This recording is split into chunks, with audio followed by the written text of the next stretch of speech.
Everybody. Thank you Hello. all so much for joining us today. This is going to be a fun one. We're talking all about tomatoes. I love it. Thought this was the perfect time because I was actually going through and thinking myself of what tomatoes we were going to be growing this year and thinking about getting those started here soon. So I was like, we definitely need to do a live stream talking about this because there's so much to know about tomatoes and so many varieties out there. So I was like, this will be a good one. Yep. So if you're trying to figure out what tomatoes to grow, this is the spot for you. We're going to talk about the different types of tomatoes. We're going to talk about the varieties we're growing this year, why we picked those out, and some new ones we're trying, and what we're excited about with them, and some reliable ones that we pretty much grow every year. So there's a couple of different ways we grow tomatoes. We're going to cover all of that. We're not going to go too in depth on all the stuff behind growing tomatoes. Today we're going to talk mostly about picking out the right tomatoes and planning for tomatoes, and we'll take you through the season on growing it once we get further into there. But it's time to start seeds for tomatoes now for a lot of us, so it's time to buy them. So Exciting. Yeah, I still need to buy a lot of mine. So yeah, I need to get shopping myself.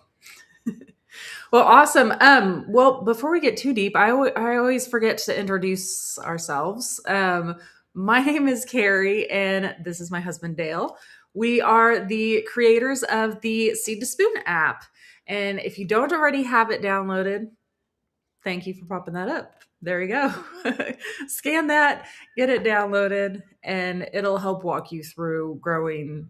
Oh gosh, I've lost count of how many plants are in there now. There's like 150 different growing guides, like more than that. Um, and then we have the visual garden layout and friends, companions. I mean, literally everything that I need in the garden is right there within the app. So that's why we built it, was to help us in the garden. So yeah, here we are today. yeah, so we started gardening about 10 years ago and got addicted pretty quickly and then turned our entire backyard over into gardens. So this was our backyard when we started gardening back in the very beginning. We lived in the city back then. We're on a farm now. Which way of farm news, by the way, in a minute I will share. But this was our backyard after we switched it over. So we, as you can see, we got obsessed with gardening, and we wanted to make an app to make it easy, and that's why we built our app. So I'm sure a lot of you are here because you got notification from that app. So thank you for joining. But if you didn't know about our app already, here's what it looks like. Some screenshots, but it does everything you need to do to keep track and manage your garden. So we'll be showing some of it today, probably as we go through. So um, read a comment. I'm reading now. Oh yeah, I just popped up a comment from someone. Yeah, I love the friends and enemies Nice. list myself too, because seriously, I whenever I'm out there planting the garden or planting, like I'm always looking up. I'm like, okay, were these friends again? Like I have most of them memorized. I feel like at this point, but there's so many to know too. That yes, it is so helpful, and I'm So glad it's been helping you too. before I forget, farm news. We have new baby sheep. We do. They're They were born today. Oh, I was like sitting here getting everything ready for the live stream, and I was like, I hear something. I went running out there, called Dale. I was like, babies. I'm aired over my computer. I'm gonna see if I can pull it up here.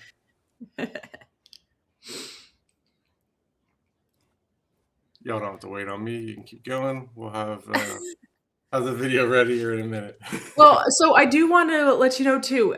We always do a or giveaway here for the live streams, and we are doing a free 1 year premium Seed to Spoon app subscription, along with a tomato packet seed of your pick from Park Seed, which is exciting right there.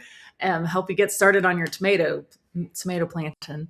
But before I get too into that giveaway, we do have one from last week as well. So I feel bad because not everybody's able to join us live. And so we do an after the fact giveaway too. So if you commented after the last video got posted, we do another giveaway. So I do have a winner for there. I can go ahead and announce. It was congratulations to again, I can never say any of these names from you guys. So there it is. So congratulations. Send me an email at info@seedtospoon.net and I will get you all hooked up. I forgot to get a picture of their comment, but their comment was asking something about the tomato, the kitchen mini tomatoes, and I was like, oh, that's funny that they're the winner this week, and that's like what we're talking about today. All right, without further ado, baby sheep, and they are minutes old. Like we like heard them being born like out the window, basically. Like we heard screaming and went out there, and this was just a few minutes. Yeah,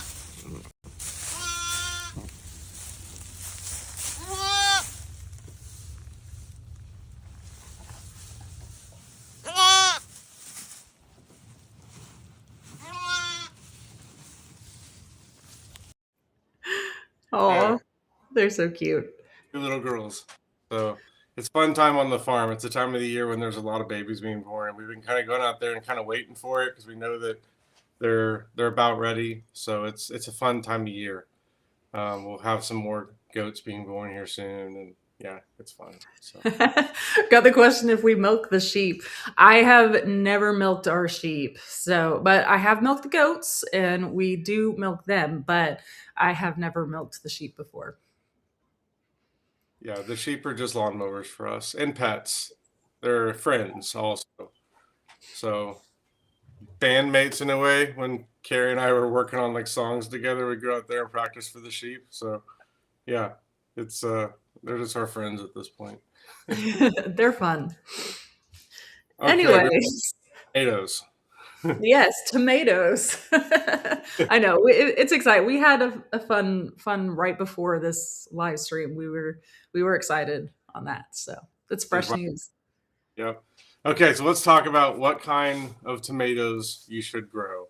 So when it comes to tomatoes, and we covered this a little bit, but as we're going through, comment, and then you'll be entered to win another giveaway we're doing at the end of this live stream today. So comment with whatever you want, and that'll enter you in the contest. Okay, so determinate versus indeterminate. You're going to hear these two terms a lot with tomatoes, and here's basically what it means. Determinate means it's going to be a bushy tomato that grows to a determined height and then pretty much stops and gives you a bunch of tomatoes. Sometimes that can be like one round, sometimes it's 2 rounds. Just depends on the variety and the timing and the weather and all sorts of stuff. But that's basically how they work. And a lot of time, that's how you get tomatoes that are made for canning or for sauce. A lot of sauce tomatoes do really well with this. It's my favorite kind of tomato. It's what we grow a lot of. We grow a lot of all the tomatoes, so I should just stop saying we grow a lot of it. But these are my favorites. Typically, like this is what you're using like a tomato cage for, or some sort of structure like that. You see those tomato cages, it's made for those. So we'll go over varieties here in a minute, but that's basically what bush tomatoes are. And then indeterminate basically just means vining. So those will keep on growing and producing all season. And if it doesn't freeze where you are, they'll just keep on going because they're perennials. Speaking of which, you can bring your tomatoes indoors over the winter and you can grow them indoors, and we'll get into all that later too. But yeah.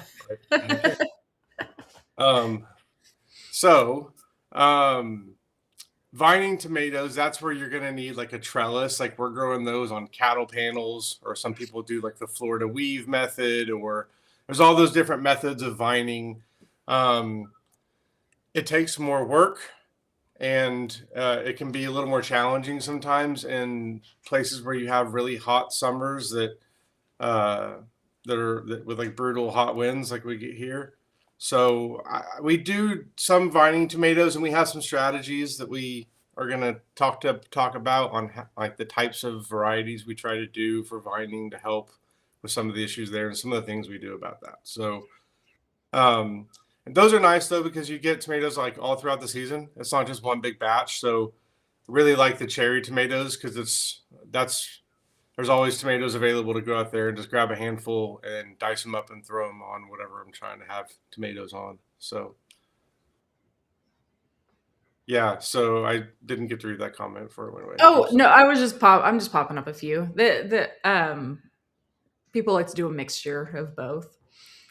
Gotcha. Um, I saw this one, and I mean, Park Seed has a whole bunch of small tomato varieties, as you can see behind me. So this one right here is one of their kitchen mini tomatoes, and it's in a 1 gallon smart pot, and it's like a year old at this point.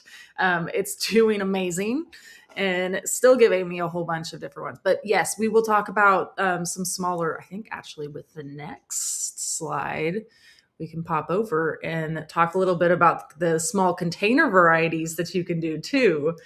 Um, and these are honestly like some of my favorite ones. I'm going to pull up. So the this kitchen mini Siam, I absolutely love this one. And then the kitchen minis red velvet as well. They are both real small and compact.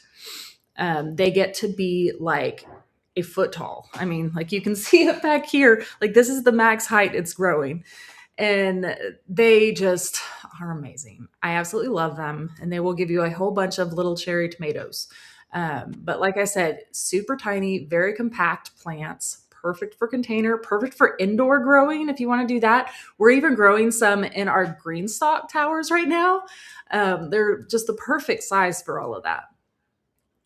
And then I do really love this patio choice yellow tomato variety too. And this is another real small, compact one.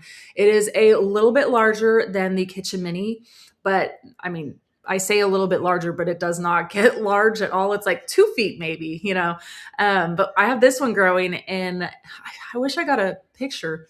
You might be able to see it actually behind Dale because it is in your background because it's in one of those little saddle things right there that's like up against that yeah, but it's growing really good. It's in one of those little smart pot pouches up against that wall, and it's doing amazing and giving us so many like beautiful this yellow tomatoes, and yeah, I love them. Yeah, these have been so cool to grow because normally we think of tomatoes being super seasonal. We can only have them certain times of the year. We've had them all winter. We have them no matter what time of year it is by growing them indoors like this. And now, obviously, this isn't how we're getting our tomato sauce. We're still doing that in like the main growing season. But for all the times where I want a couple of tomatoes to dice up and throw on a wrap or a burrito or a burger or taco or all the different things I like to throw tomatoes on, they're always available. They're always right there. They're super ripe and fresh and just taste incredible. And the kids like it too. It's fun for the kids. Like it gives, and it puts food like right there in their face and makes it very clear to them like how we get food and where it comes from.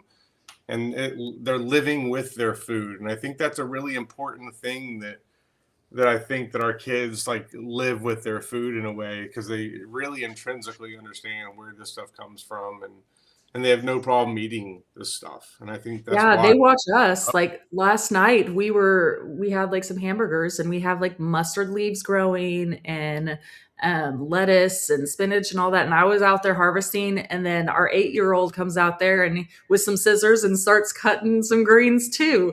I mean, it's great. Like they're right there with us. Yeah. Okay, so next on the list. Well, hold on. We did have some questions about about Okay. the kitchen minis. So this was a difficult question though. They're asking how many tomatoes per week would you say the kitchen mini gives you, and do you need to treat them differently? Um, I mean, I do not have a good estimate of how many. Enough to be able to harvest a couple a day, and I Across like multiple. indefinitely, Yeah. pretty So much. there's two or three of us harvesting off of it every day or so, and it always looks like it does behind Carrie right now. Yeah, I mean, and there's like a good 10 of them right there that are ready to harvest right now. So we just keep them on there until we eat them, and then we just Yeah. pull them. And we've got a couple of these. We've got a couple of these kitchen mini tomatoes. We've got the one behind Carrie in the sunroom with me. We've got some that are growing in our green stalks now, and then one that's growing in this bed right behind me right here. So we'll do a tour of our sunroom. We'll make that video very soon. Yes, we will, because that's honestly one of our favorite places to grow. It's so much fun.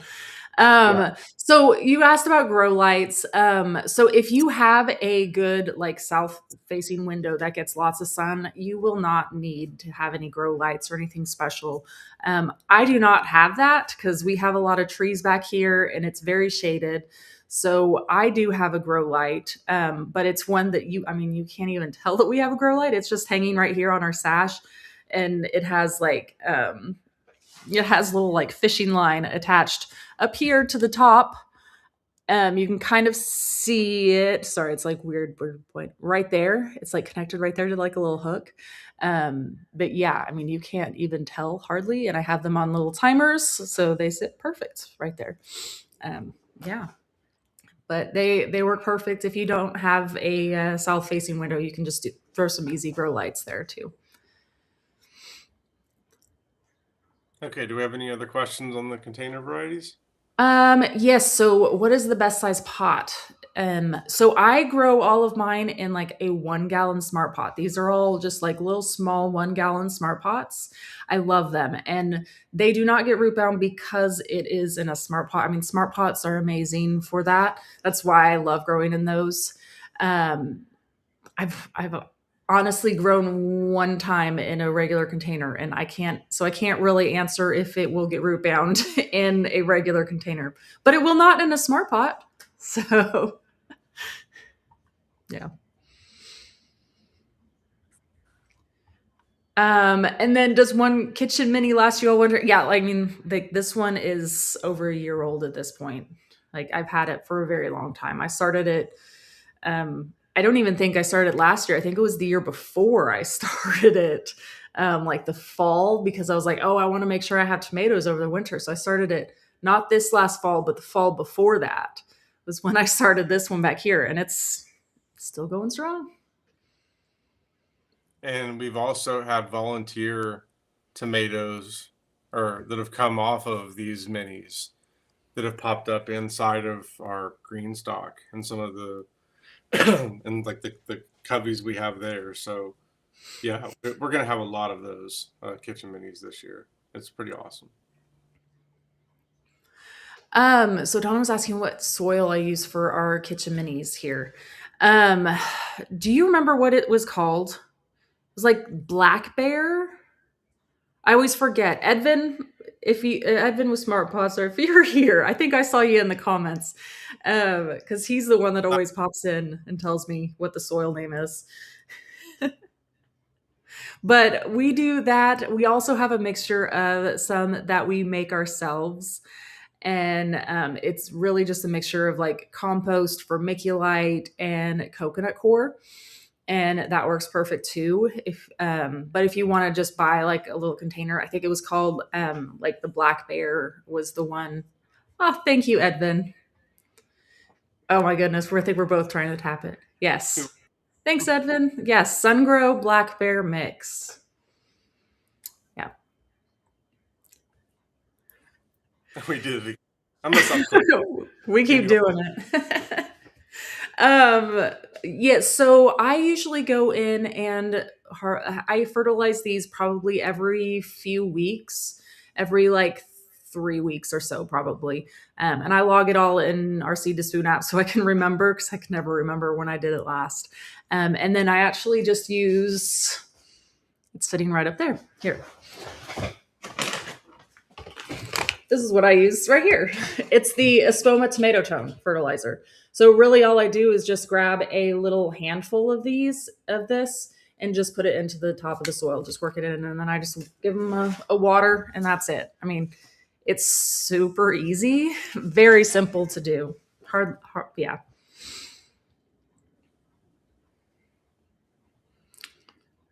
Okay. I think we covered them all. If we get more questions, we can come back to it too. Okay, so determinate varieties. Now that we're done talking about my little tiny tomatoes that I love.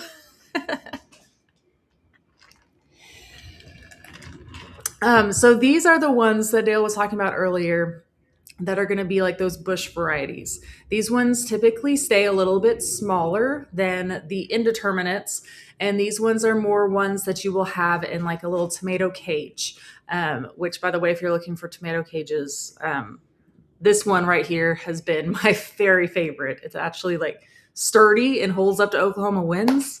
It's amazing. Um, but yes, so these ones are ones that if you just put them inside of a little cage, they will grow about the height of the cage. They usually, I mean, they don't get too tall and will give you a really good harvest typically at one time. Here, let me pull up some of these links.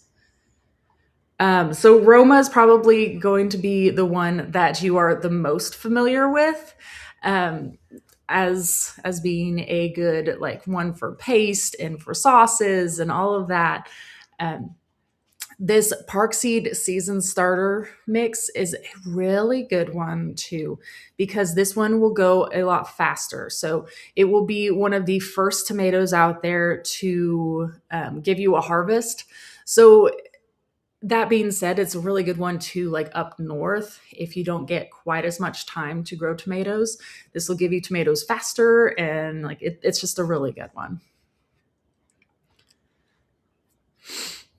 And then, I mean, these are all just really great varieties. I don't, I could say like the same things probably for all of these. I mean, the Legacy, the Better Bush is right here too.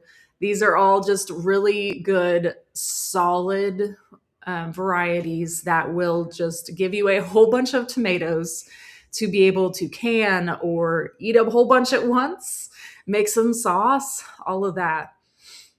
Couple I'll call out here specifically. The Better Bush is a really good one that you don't have to worry about getting too big for an area. It's one of the smaller ones on this side that's kind of in between like the Kitchen Mini and something like a Roma that gets larger. So the Better Bush is a really good option for a container or maybe a smaller area. The Celebrity just does really well with disease resistance and is a really good one just overall across all climates. Like it just does a really good job of handling the different challenges that tomatoes get. And then Saucy Lady's a new one that we're trying out that we're excited about. That's supposed to be another Roma type where you get a lot of sauce from it as well. So Yeah, I was really excited for this one. I mean, besides, I love the name. It sounded really fun, but it's supposed to be like a really good, dependable variety too. So I'm excited, and this is going to be on my list of new ones to grow. So I don't have personal experience because it is brand new this year, but I will let y'all know how it goes. a couple links from earlier. So here's the link for the cages that we showed earlier. And like Carrie mentioned, these are super sturdy. These are going to last a lifetime.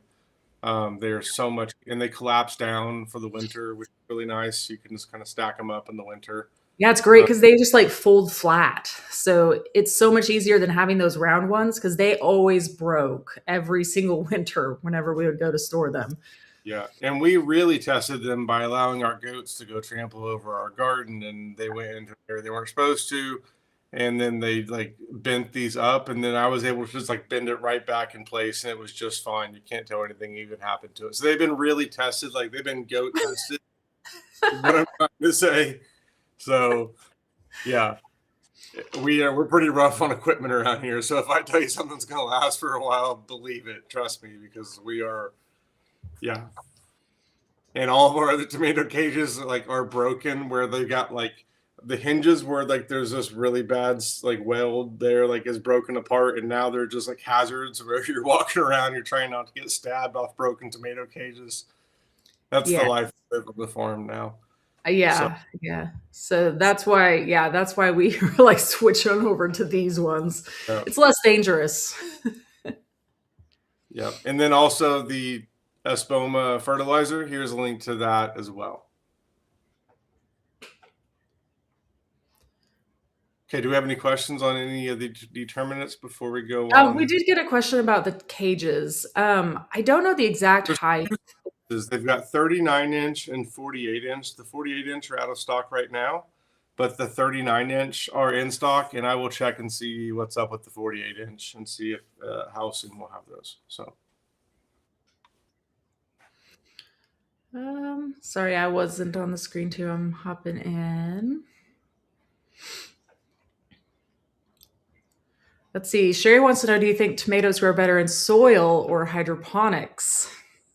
Well, we haven't grown hydroponically, so I wouldn't be able to speak to it from personal experience. I have seen plenty of people that have had amazing results with it. I think those people are better about being very disciplined with things than I am. And I think when you're growing hydroponically, you've got to really know your stuff and you got to be putting in the exact right amount of nutrients. And there's just a lot that goes into it.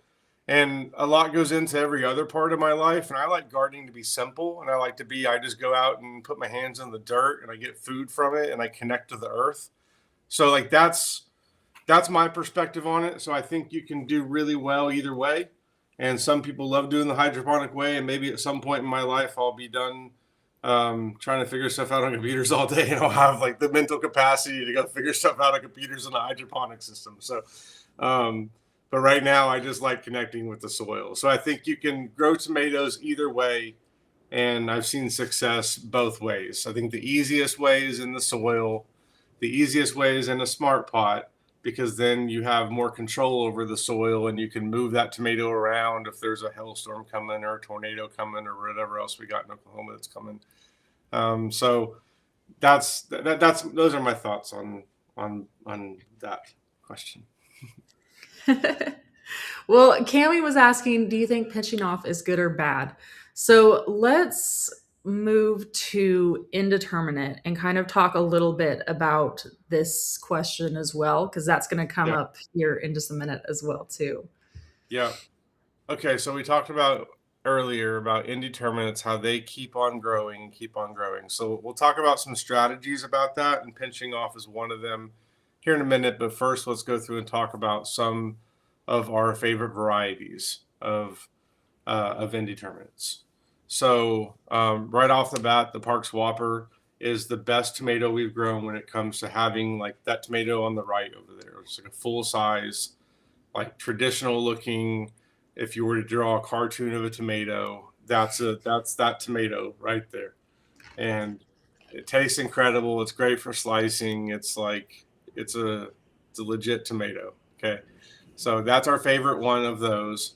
Um, what my favorite tomatoes of indeterminates though are actually these Whopper Juniors. So this is a new line that came out a couple years ago, and the pink one in particular is the best tasting one in my opinion. I think Carrie, you agree. Like they are Oh my so. gosh.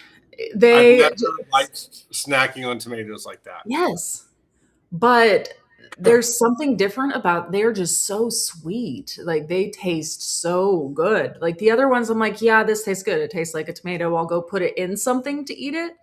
But these pink juniors, I was literally pulling them off and just eating them because they tasted so good. So yeah, I highly recommend these. If you have the space to grow an indeterminate variety, do that one. It is so good. It's a little cherry tomato, but it just tastes wonderful.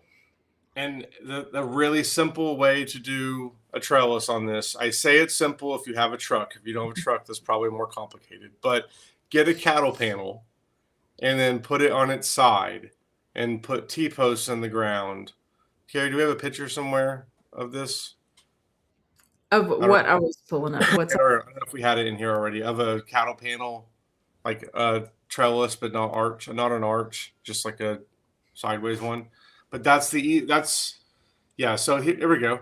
Yep. So that's we have peas on it here, but we had tomatoes on this exact same one last year, and it was Mhm. really cool. It was a perfect size for our kids. They would go walk along and pick tomatoes, and it's a really again, if you have access to a truck, it's a really easy way to do a trellis like this. And it's just T-posts and cattle panels. That's pretty much everything we do around here is T-posts and cattle panels. Um, so the Cherokee Purple tomato is a very old tomato. It's been around a long time, and it's a really popular one to grow. It's an heirloom tomato, so if you're into heirloom stuff, it's a good one to grow. It can be a little finicky, and it can be difficult here sometimes. So I have a love-hate relationship with it. I really like that the Whopper just works, and That's probably my favorite. The But disease I resistance and the switched. Whopper, that does it for me because it has so many. Because tomatoes, you can have issues sometimes with like disease resistant and like, yeah, things like that. But But if you want to be able to save seeds and know that the seeds you're getting from it are going to be the exact same plant that you grew, this is the tomato for you, because that's what it means essentially when you're getting heirloom seeds like that. Like that's the main reason why a lot of people are going that route with a variety like this. So if that's important to you, go with this one. These other hybrids, you don't really know what you're going to get because it's a hybrid of two different plants. So the offspring of that can be unpredictable. Um, I don't think we've ever had a tomato go wrong for us. I don't know, like there hasn't been a volunteer tomato that's come up that's put out a tomato where I'm like, oh, I regret that tomato. So I don't know, like, maybe one day I'll get bitten on this, but so far just allowing volunteer tomatoes to come up and just rolling with it has worked out pretty well for us. So yeah, we had that.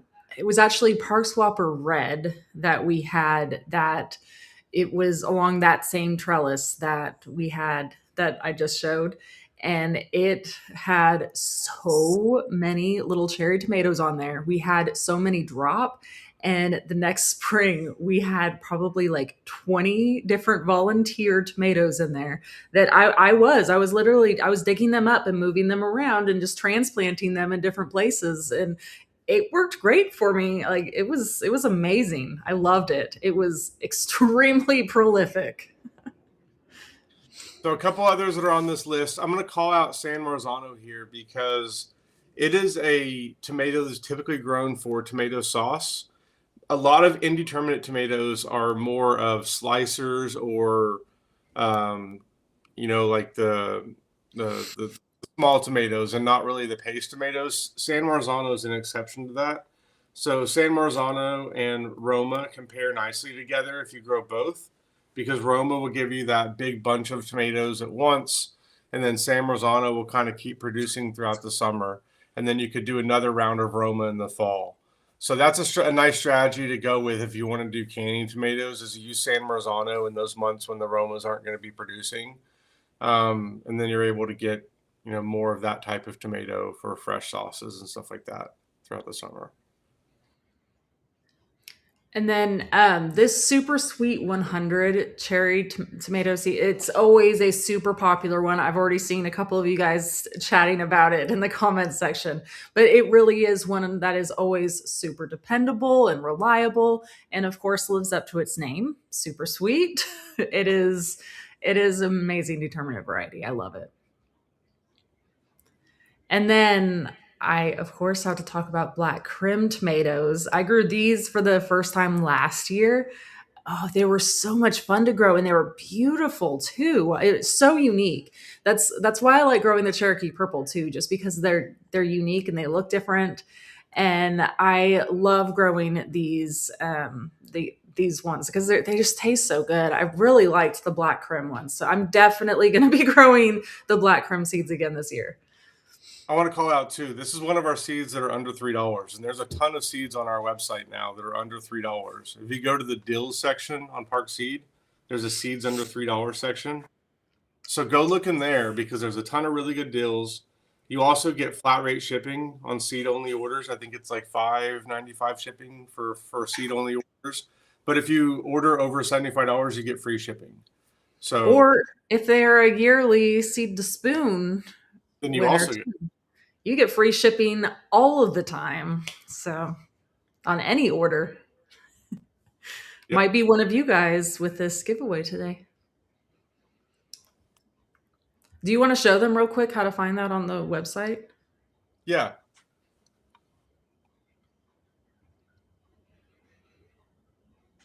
Okay, so from the Park Seed website, we go over here to the deals section. Then we've got a lot of stuff in here, and seeds under three. It's right here, and we've got a lot of different stuff in here. So if you want to filter down to just see the vegetables, you can do that. And then you could filter down to see other stuff over here on the left. But we Nice. got a lot of seeds in here that are under $3. So a lot of my favorite seeds too, like the Romas are $2.95. Like Yeah, there's a lot of really good stuff in there. So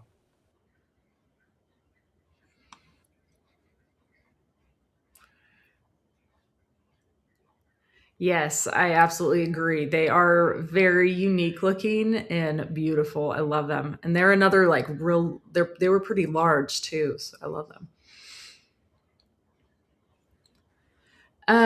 So I know we promised to talk a little bit about pinching off. Um so with indeterminate varieties, there is here, let me go to the next slide. Oh, nope, it was the slide after. There we go. So whenever you see this little picture right here, this is a tomato growing up. So that number one right there is just like the main stem of the tomato plant growing straight up. And this is kind of how the indeterminate varieties grow. They just grow up and then they start making these branches, like the number three. And then they also do what's called suckers, the number two right there in the middle.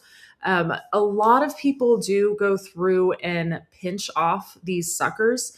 Now there's benefits, like there's pros and cons to both sides. There's I mean, it can be good to leave them going because you get extra tomatoes, just maybe not quite as large, too. It can kind of get to an out of control plant sometimes, too. But also at the same time, if you remove all of the suckers, then you will just only have like this one little branch going up. So it's like it's I don't know. We like doing a mixture of it. So we don't go out there and religiously pull off every single sucker. We will pull off some of them, but it is a fantastic way to get extra tomatoes too. Because if you just pinch off that little sucker right there, pop it into a little glass of water, and it'll grow some roots for you. And you can plant that. It's amazing. yeah, and another way to think about whether or not you let them grow, a lot depends on your climate and how hot it gets. So, like the square foot gardening book talks about pruning down to like a single stem for tomatoes. And that works fine in Michigan. It does not work in Oklahoma because in Oklahoma, that tomato is baking in the sun. And the tomato has grown forever by having all the other leaves around it to help insulate it and protect it from the sun. So if you're going to grow a single stem method in Oklahoma, you really have to have shade cloth or something around the tomato or something like that to where you're able to protect it from the sun in the afternoon. Whereas if you're somewhere like northern where it doesn't get as hot as it does here in the summer, or at least as long as it does here, then you don't have to go through those links. So I think a lot of it depends on where you are, the conditions you have, the variety. The way that we try and do it is on our cattle panels. I want there to be full coverage on the cattle panel to where one stem, like main stem of the tomato, is able to get probably like 2 to 3 feet of width where it's going to have like enough space. And then I just have that to where they each kind of have their own lane. And once the 4 or 5 like main lanes have been established, then I'm pruning off the suckers from there. And like Carrie mentioned, we're going to be rooting those and putting them other places in the garden, or just like a lot of times we're taking the suckers and then rooting them and then having them as backups in case there's a hailstorm or a random cold snap or whatever happens that can take these tomatoes out. We've got backups of these tomatoes. This is like this computer guy be coming out. We're taking backups of our plants as they're growing, basically. But that's really the way that I look at it is like, okay, let's go grab a backup of that plant while it's still doing good. And then, if we have disease issues pop up or whatever, then we're not starting from square one with seeds again. So, another way that we found to root suckers if they're small enough, if you have biodome sponges where the seeds did not sprout, we're saving those and then cutting like an opening on the side so we can put one of these little suckers in there. And it is the best way we have found to root these suckers. It has been amazing. Or like just transplant tomatoes that we're pulling or whatever it is that we're trying to root like that, rosemary, like all of it. So that's a great way to use if you have any seed pods that the seeds didn't germinate in and then you don't want to reuse it for a seed again, then you can you can do that with it. So, or just, I wonder if yeah, I think there's a lot of ways we could use those for us. Yeah, what we've done in the past is literally just like I'll have like a flower vase or something, and I'll just pop them into there and just let them sit for a bit, and they'll just start rooting. Okay, so coming back to the slide before now, so growing from seed. Well, So before we jump into that, I was going to try to answer this question real quick. She was asking if any tomato varieties can be grown in partial shade.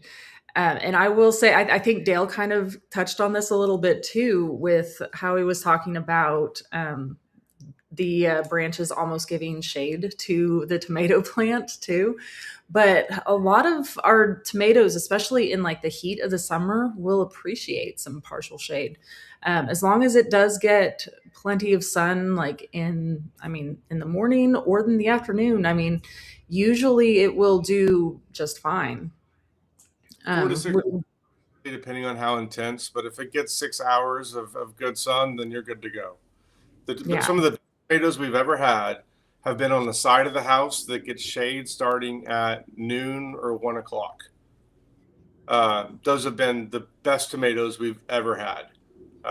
So that's really like what started 10 years ago now, almost, like our thoughts on tomatoes. And like, oh, because like when you hear about tomatoes, it's always like every picture of growing tomato has like a giant picture of a sun on it, and it's like, they love heat, and it's like, not really. Like, they come from the forest. Like, if you really look at where tomatoes come from, they come from growing in the forest and like being shaded and like filtered and like getting some sun. Like, that's not really um yeah, so this is a great point here. The shade also keeps the fruit from splitting in the heat. Like, it makes a big difference. I've seen people. There's I don't remember the name of the channel, but there was a channel that did a experiment where he had tomatoes growing side by side, one with shade cloth, one without, in smart pots, and the difference was just astronomical. Like the difference it made. So that's one of the big things we do is we either do shade cloth, or I try and, like, shade cloth can be difficult around here because when the wind gets going strong, it's just gonna be a problem. So I really prefer to try and have tomatoes in an area where I've got something like a house that's going to provide shade in the afternoon.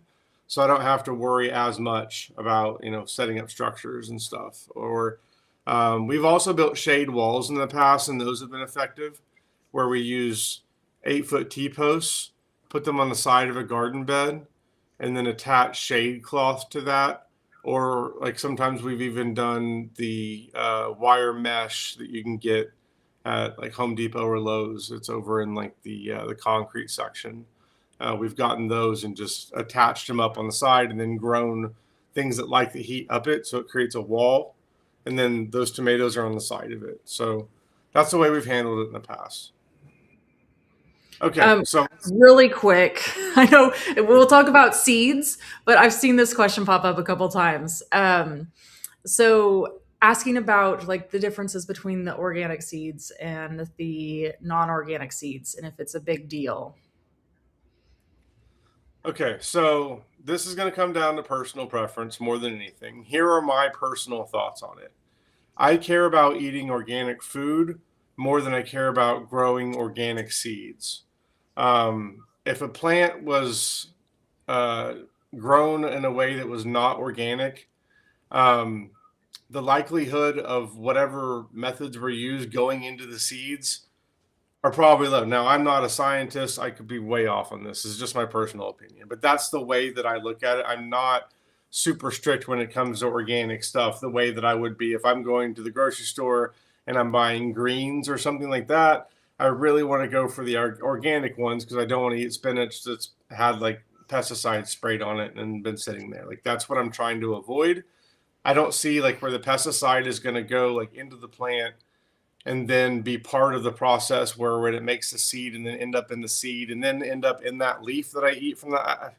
Maybe I'm wrong. Maybe science will prove me wrong. And but that's just the way I had to draw a line somewhere. When I started looking into this lifestyle and trying to get healthy, coming from the world I was in before, which was like eating McDonald's every day for most of my life until my mid 20s. Like, that's the world I came in from. So I had to like draw a line somewhere. And that line for me was, I'm not going to go wild with having to do organic seeds. I'm fine with non-organic seeds. I do care about heirloom seeds sometimes because it might be something that I want to be able to grow continuously. So if I'm planning out like some sort of a crop, so say for example, I wanted to have corn that I wanted to grow continuously for a long time, and I wanted to be able to save seeds and just know I've got a bunch of corn, I'm going to go with heirloom for something like that. But it's more of a strategic decision than anything. So it's probably a longer answer than I needed for that question, but hopefully the okay. So growing from seeds. So I cannot recommend enough using a biodome when it comes to growing tomato seeds. It makes it so much easier and it makes it so much faster, especially when paired with a heat mat. Tomato seeds can take a while to germinate if they don't have warm enough temperatures, if they don't have the right humidity. Again, they come from the rainforest. Like they like those like really tropical environments, and the biodome gives it exactly that. Um, we start our tomatoes in this. This isn't the cell size we start our tomatoes in. We usually start them in a little larger cells, and then we will up pot them. We try and limit how many times we up pot. We try and up pot only once. So we try and time our tomatoes so that we start them in here, and then once we move them into another container, we don't have to move them again until they go out into the garden. So the way that we did that last year was basically we moved them directly into 1 gallon smart pot transplanters. I think we've got those, or at least we did, where we could pull them up. Yep, right here. So these little 1 gallon transplanters were awesome. And the sides fold down so you can transplant easily. We just moved our tomatoes directly into these, and they lived in these until they went outside. And we had a big rabbit tray that I put all these in. And then in our garage, we had grow lights that we had hanging there and just had them in there. And that's what we did with our tomatoes last year. So I didn't want to have to up pot more than once. Frankly, I just don't have time for it. But also the plants don't like it either. So I just figured let's do what's best for both of us and we'll skip all that. So that's the way we handled it last year. Heat mat makes a big difference. I will say if you're going to use a heat mat though, make sure that you get a thermostat. And I know we had a QR code for it here at some point, but I don't see it. It's on the website. Let me pull it up. Cool. Oh, that's the heat mat itself. Yeah, Okay. that's the heat mat itself. That's what I was adding, and then I'm Okay. looking to see. Yeah. I'll show it on the website. Oh, Here it's is, right here. you found it? Cool. Yep. Yeah. So this is crucial because if you don't have one of these, that heat mat's just going to always be running and it gets really hot. It gets hotter than you realize. And it's going to fry your plants and they're not going to do well. So make sure you get one of those thermostats and then you can control what the temperature is. You don't even have to use one of those if you, in some areas, like if you keep your house already at 70 and then you already have grow lights, like our grow light area behind Carrie. Hey, Carrie, can you pan the camera for just a second and show? So that grow light area is like 80, 85 degrees just from the lights and all being concentrated and everything being there. So we don't even have to use grow mats or the heat mats there because it's indoors and it's fine. In our garage, though, we have to use heat mats because it's cold out there. So if we want to start anything out there, we have to use heat mats. So it just depends on where you're doing it. I've also heard of people putting, and the heat really matters most when it comes to germination. So like I've heard of people putting their tomatoes or peppers near an area like a TV cabinet that gets really warm or something, and then letting them germinate there, and then taking them out once they germinate. So.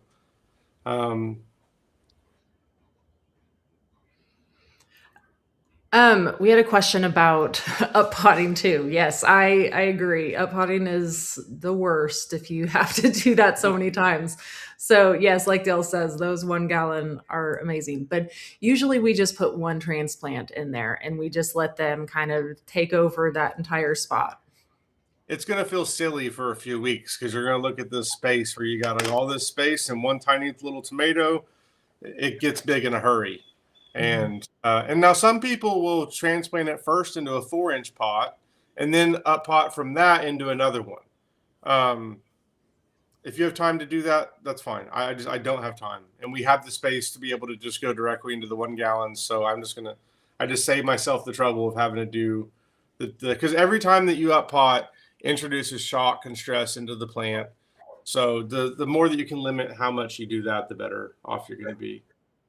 Yeah, you can use the thermostat on any heat mat. It's the way it works is your heat mat plugs into that thermostat, and then that thermostat has a soil probe that you put into your seed starting tray or whatever it is, and then you set the temperature of what you want it to turn on and off at, and then it controls whether or not your heat mat gets power.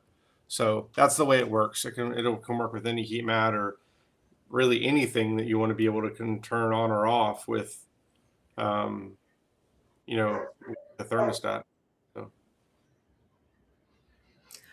Yeah, we got another question. So if they don't have a thermostat, can they go in there and just check the temperature periodically?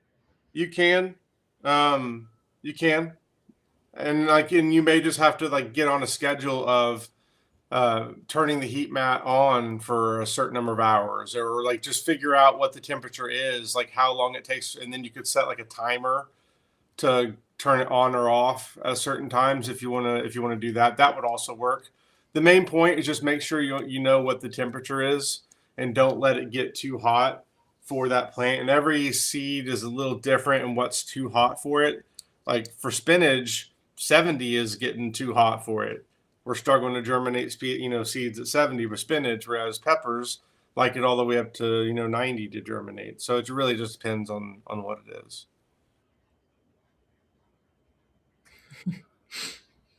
I like it. Smart Pot's like, I mean, just start them all in there. No up potting.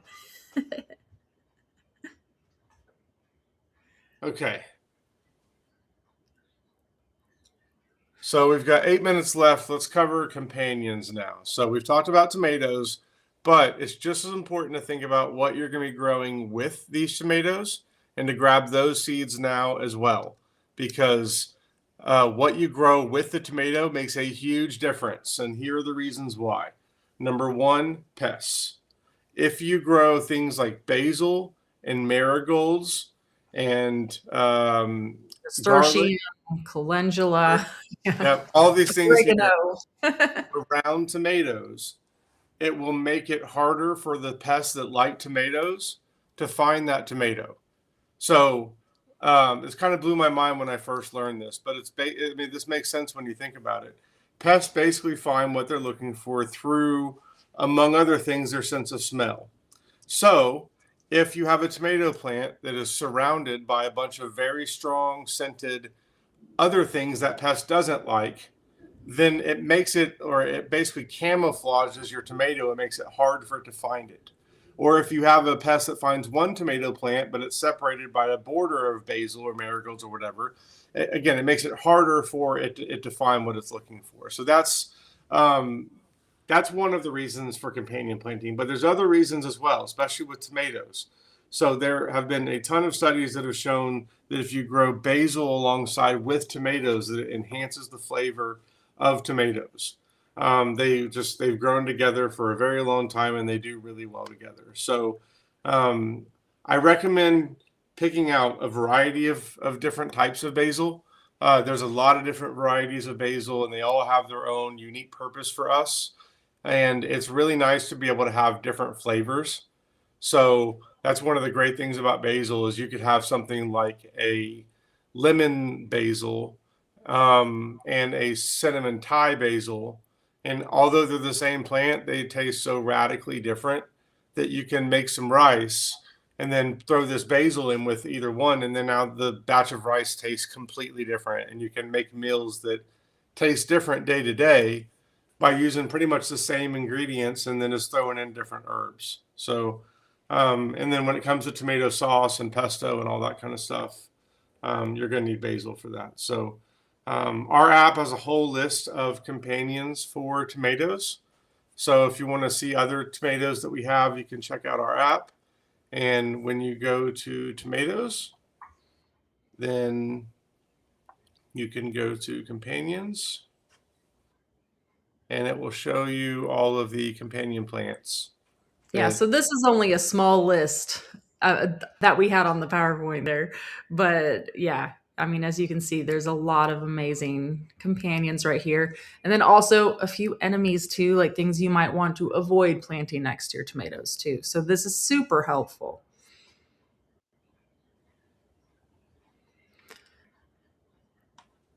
We did get a question that I had just popped up. Was asking which plant that was that repelled the tomato hornworms. That is an oregano. But yes, as Here She Grows pointed out, basil, marigolds, and calendula will also work too for it. So a lot of amazing companions.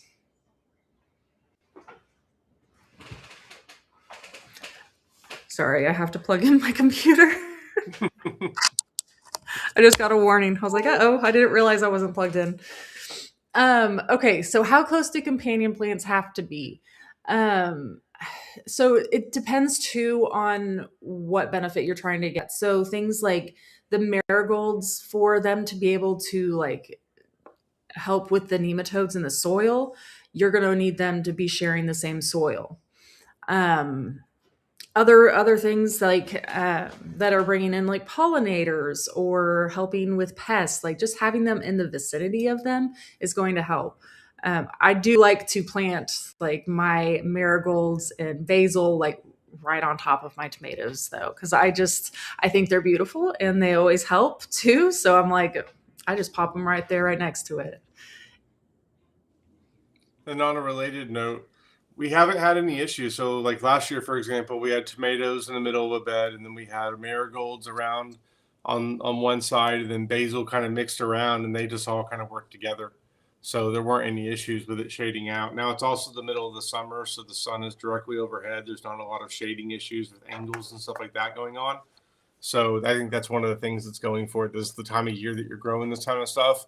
You're not fighting those kind of issues. You're fighting in the spring and fall where you've got the angle of the sun making it where you're dealing with all these shading issues. Yeah, I love this. I put marigolds everywhere. I do the same thing. I plant a whole bunch of marigolds. I start them indoors so that way I can get a head start and transplant a bunch out. But seriously, marigolds are such an amazing companion plant. Yes, I plant them everywhere too. And then we did have another great question here of, do you wait to plant basil next to the tomato till they're planted outside, or can you start them together once they're transplanted into a bigger pot? Um, so I am typically starting all of my basil and marigolds and all of that indoors as well, even though you don't technically have to. I like to transplant them outdoors at the same time. So, I mean, they don't have to necessarily be growing indoors in the same location, but I do like to get a head start on these companions too. So that way, whenever my tomatoes are outside, I'm not just starting seeds and waiting for my basil to grow or marigolds to grow. I have beautiful plants already that are going and going to be beneficial right away for them and protecting them. It's a more fun garden day when you get to go plant out all the transplants you got rather than go. Absolutely. I mean, it's still fun to plant seeds, but it's still, it's not as fun as when you can take all your transplants out. That's funny. Desiree says, I never seem to plant enough basil no matter how many I plant. I said the same thing last year. So the year before, we had to buy a whole bunch of transplants of basil, and I felt ridiculous because basil is probably one of the cheapest seeds. They are so easy to grow, but I just didn't start enough indoors. So last year, I literally started like I had oh man, I we have these bootstrap farmer trays, and I kid you not, like two full trays of basil because I was like, I am not running out of basil trans. Yes, as you see, like that is what I planted out. So it's probably what, I don't even know, 72. Yeah, yeah. I definitely feel you on that. And time flew today. We're already at 1 o'clock. Oh my gosh, I didn't even realize that. Wow. Okay. Well, that was a great one. My goodness. So many great questions and lots of questions. Let's see. Here we go. Let me pull up winner here. And if we did not get to your question today, Do not forget we have Growbot inside of our Seed to Spoon app where you can go take pictures of issues in your garden, or if there's a bug and you're not sure what it is, or whatever it is. You can ask. You can just ask questions. We've built it to answer your gardening questions. So check Growbot out, and it's something we use all the time as well.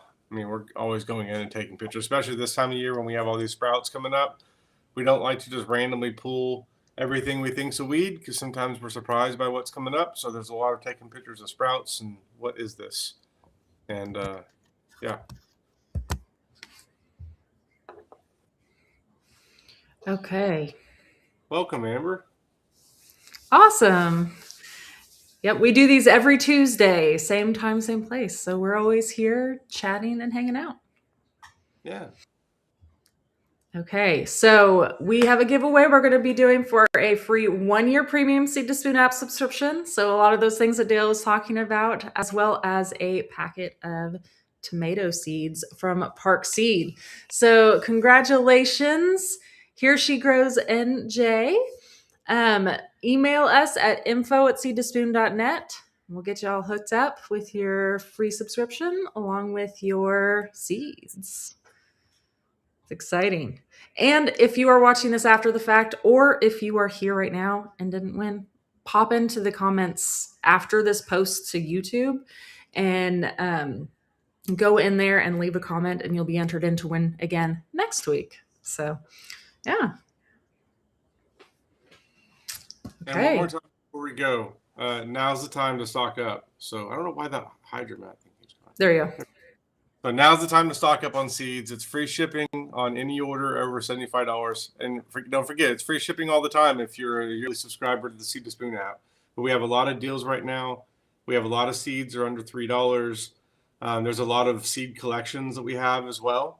So if you're not sure where to get started, we got a really good list of a lot of different collections. This zinnia cutting collection here is a really good one, especially. So if you're wanting to get into zinnias, Love it. bulbs as well. We've got a lot of bulbs that are under $10. So yeah. I love it. Harry Warp's asking what the topic is for next week. What do you guys want to talk about next week? I Yeah. just kind of like come up with it over the week. I'm like, oh, this is what I'm thinking about this week. And I'm like, maybe other people are thinking about it because that's where the tomatoes came from. I started thinking about it and I was like, oh, that's probably a good topic to cover. So Leave your comment in this video when after it gets posted or now. Just leave us comments letting us know what you want the topic to be. We'll read them and we'll schedule the event here in a day or two and you'll see. So thanks as always for joining us. I remember back when we did these and it was pretty much me and Carrie talking to ourselves and like maybe one other person that like would join for 5 minutes and then leave. And it was so awkward. And it's so much better being able to talk to real people and do this way. So thank you for it is. joining. It's great. Because it's a lot of you guys that are here every week. I love it. It's like you guys are our friends and we just all sit and hang out and chat gardening. Yep. So thanks for joining us and we'll see you next week. Sounds good. See you guys. Bye. Bye.